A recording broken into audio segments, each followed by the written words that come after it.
on a $5 bill. And that fish boat is this one right here.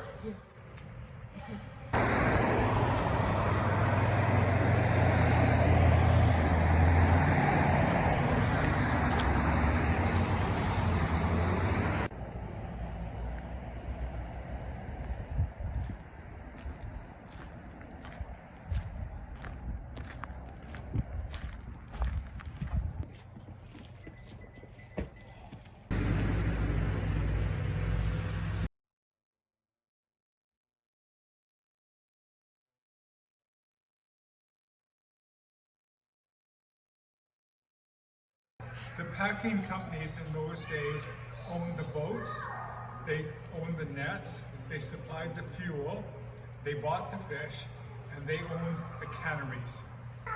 Okay, so this boat was built in 1927 and spent all her life in these waters here because BC Packers owned a cannery on Quadra Island. Okay. When the fishermen caught the fish, they had no way to keep the fish cold. So every night when they got fish, they had to go to the cannery to get the fish off, get more fuel, go back out fishing again. I was hoping he would do more translation. Wow. I could learn some more Chinese. Yeah. Should I translate it back to you, or Was that? should I translate back to you? No. You tell them we've been to China, so we know. Yeah, we've been to China. Yeah, you shared the story before. Yeah. Beijing. No kidding. I'm just trying to remember. Beijing, Wuxi, Shanghai, where Confucius was born. Shandong. Yeah. And one other city. Oh, Jinan. Yeah. Biggest problem was trying to find white wine. Okay. Yeah. Red wine, no problem. Okay. Yeah. Okay, so where were we now? The fish cooling or goes back to the cannery every night. So we got back to cannery. So the company owned the boat, but in 1941, when World War II started, all the Caucasian men from North America went to Europe. All the Japanese Canadians had to go to internment camps. They're just the way of the world. And that left the only people to go fishing, First Nations people. Okay?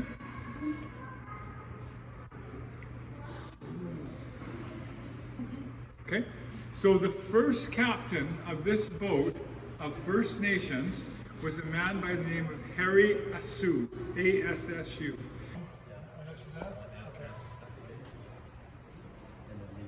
So and he was born in that village right over there on Cape Mudge on Quadra Island. His family has lived there forever and still lives there. Okay. So that was a Canadian first, a number one.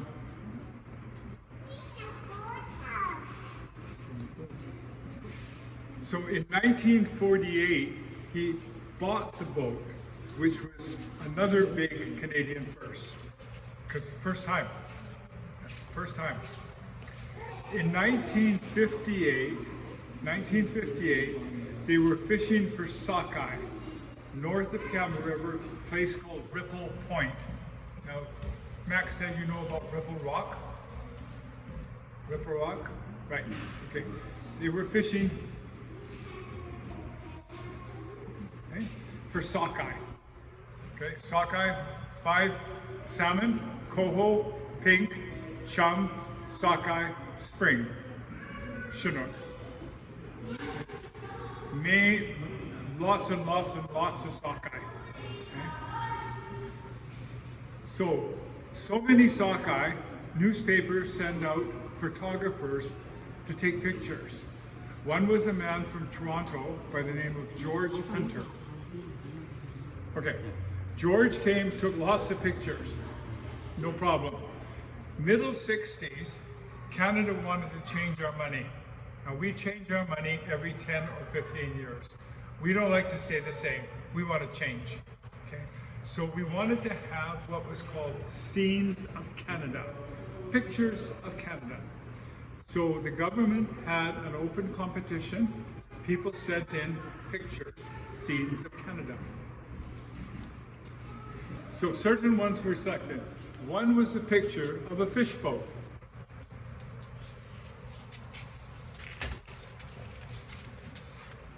On a $5 bill. And that fish boat is this one right here.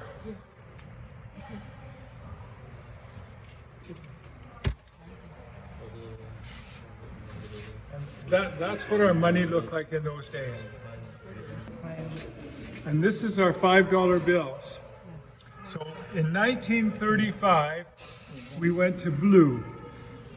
See how many times we have changed our money since 1935. So the men on the boat did not make any money because they were on our money. They did not even know it until the money was in circulation. Yeah, then that's us. True story. So they had to keep working. So at that time, that man over there became the owner and captain of this boat. Okay, so he ran the boat for many years, but in the middle 90s, he wanted to retire himself. So he gave the boat to a museum in Vancouver. They were supposed to fix it up and show people. All they did was show people. So at the same time, here in Camberry River, we were trying to figure out what to do with this waterfront property. Beautiful, beautiful waterfront property. But it was the site of our sewage treatment plant. It was in ruins and it smelled. So nobody could make a decision what to do with it. So for 20 years, it sat here just smelling. Finally, one of our Rotary clubs came up with the idea of a heritage center, a museum, and a home for her. Some people thought that some paint would fix it up, but the boat was full of what's called dry rot. So the wood was falling apart. So this man here, Buford Haynes, he was a shipwright. He built boats, and he knew what had to be done to fix it up.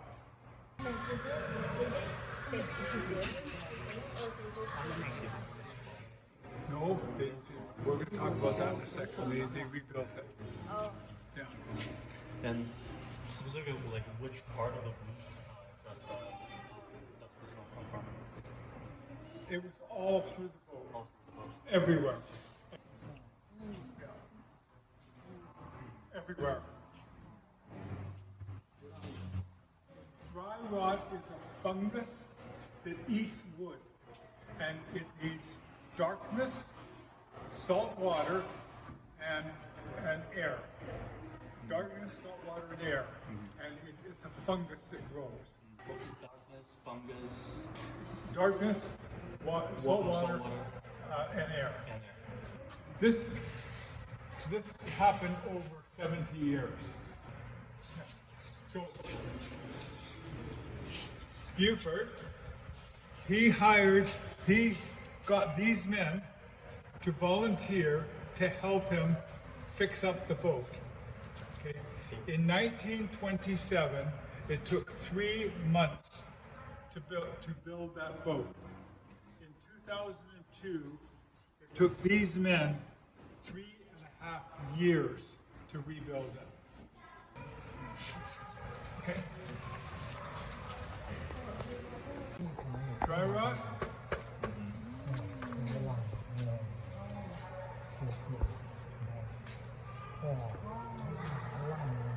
Much work.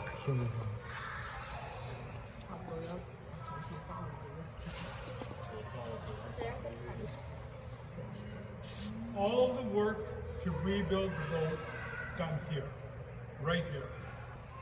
All volunteer, all donated cash, all donated material, all donated work in kind, no government money. The man that built this boat, his name was Arthur Barnes. He built it in 1951.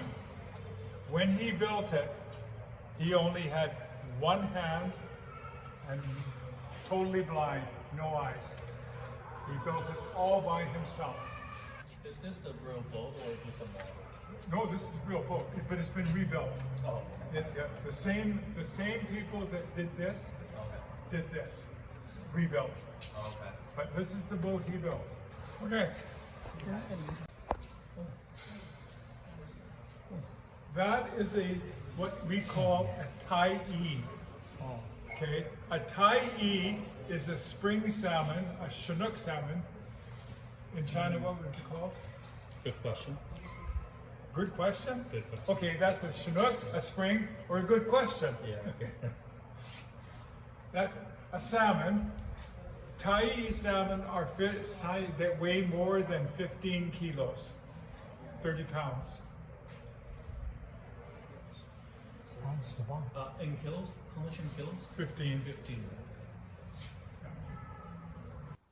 So they can go to 45 kilos. And Chinook salmon, spring salmon, at 45 kilos, the meat tastes just like the meat of a 5 kilo fish. Not like sheep, no get old. Can go up to like 45 Kilo. kilos. These people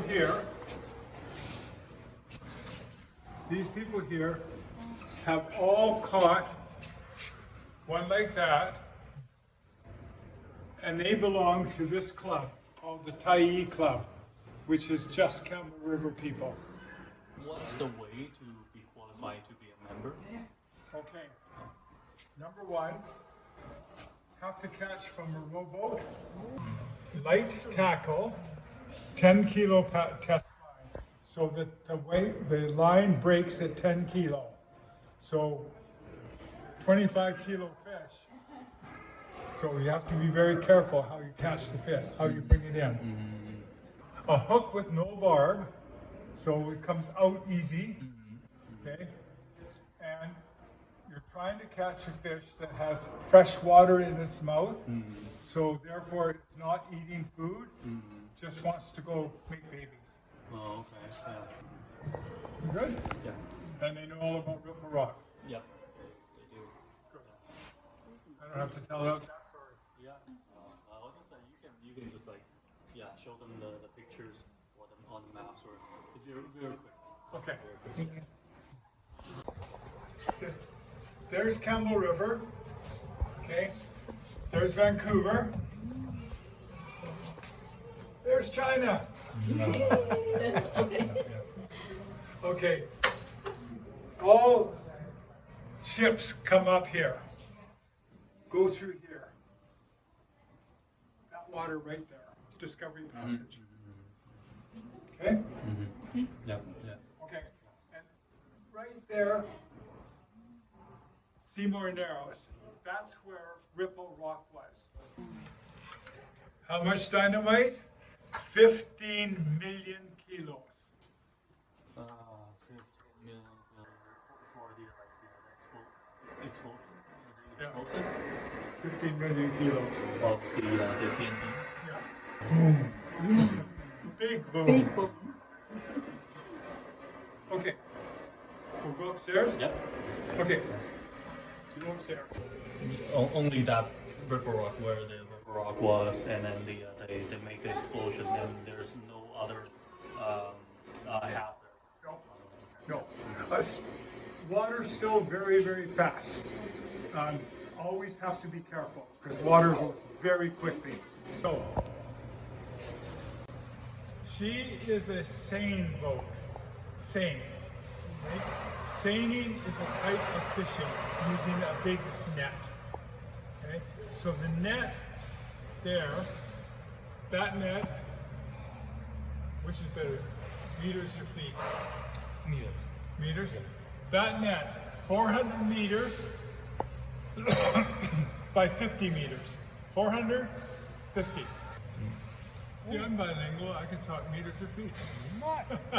Imperial and metric. Yeah. Okay. I think we'll just go on. When the men finished rebuilding the boat, this is exactly like it looked like when that picture was taken in 1958. Okay?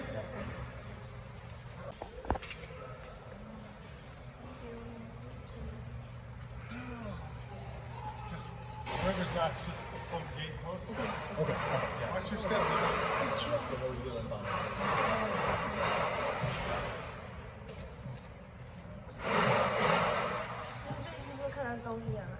Okay, so how these men catch fish is they use their net, that net, to surround a school. I'm going to keep it real simple.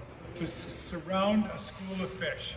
When the fish are schooling, salmon, they swim in a circle.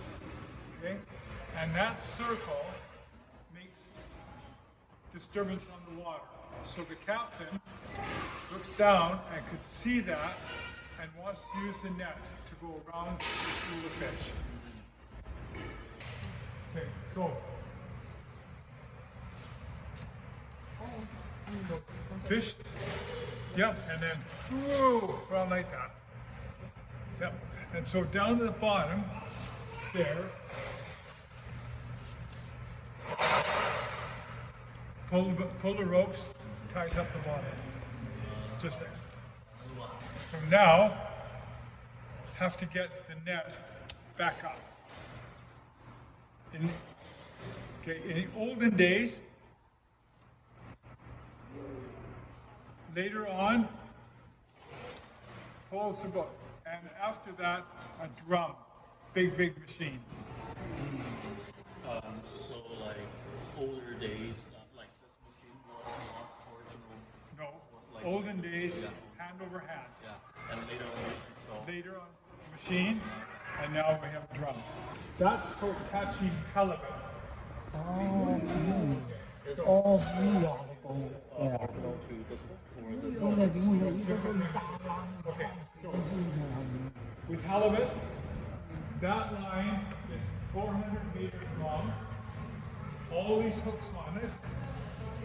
The line lays on the bottom of the ocean with an anchor. That's why we have a flag. And every hook has bait on it. The rope lays on the bottom of the ocean, and the bait causes the hooks to rise. The halibut come along, they eat the bait, they get trapped, and they get caught, and then every couple of days they bring the line up and bring in the halibut. He looks like he knows something. Oh, there you go. Perfect.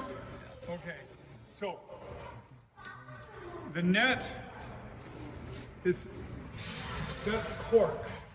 Holds the net on the surface. Yeah. Now in Japan, they use glass balls. Yeah, that's what the Japanese. Not anymore. They use wood now, but those balls end up on our beaches because of the Japanese current. They break off the nets, and the Japanese current carries it right around, back down, and they end up on the beaches on our island. Okay, so come this way. Be careful. Thank you.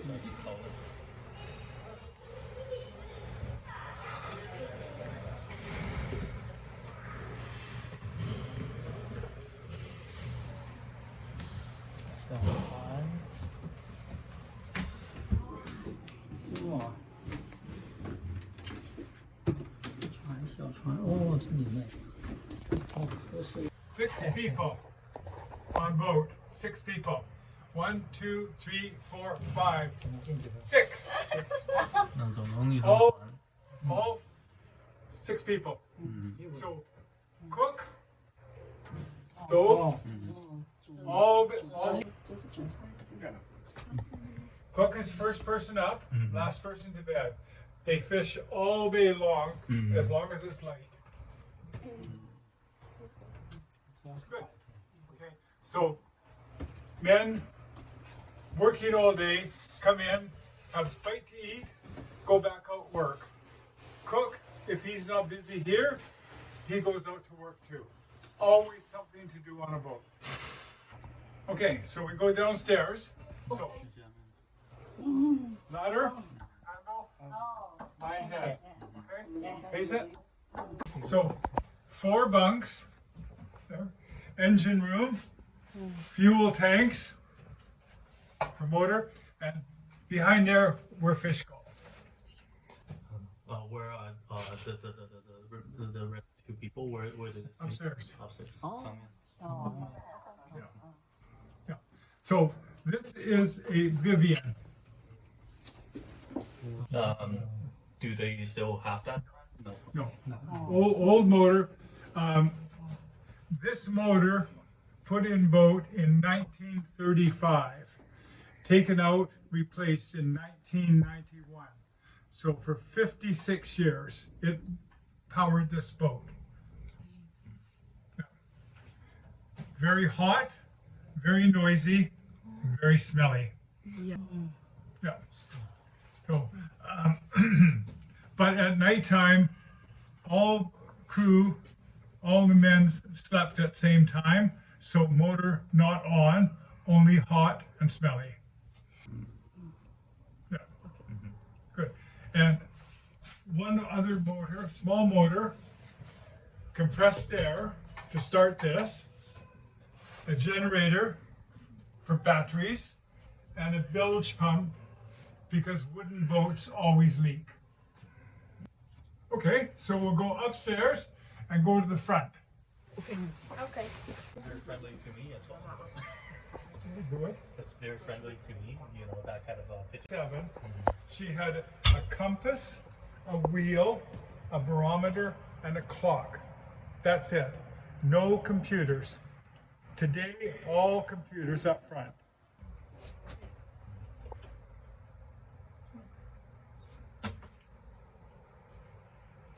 Okay?